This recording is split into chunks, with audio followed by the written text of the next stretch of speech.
Napasana all ang mga netizen kay Zainab Harake dahil imbes na pagalitan o sermonan siya ng asawang si Ray Parks Jr.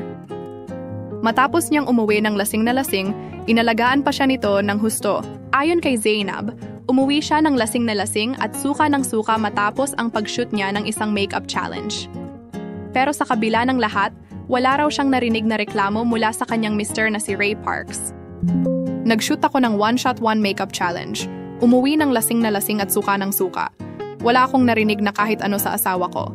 Siya din nagpaligo at nag-alaga sa akin hanggang makatulog ako, say ni Zainab. Napakaswerte kong misis, dagdag niya.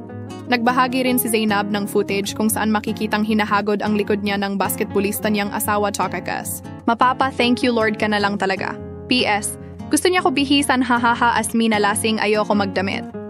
Dahil dito, marami ang humanga kay Ray Parks sa ipinakitang pagmamahal at pagmamalasakit kay Zainab. Ang pagiging partner ay pagiging teammate. Sa love life, hindi palaging romantic moments ang nagpapalalim ng relasyon, kundi ang pagiging present at maalaga sa isa't isa, lalo na sa mga hindi planado o magulong sitwasyon.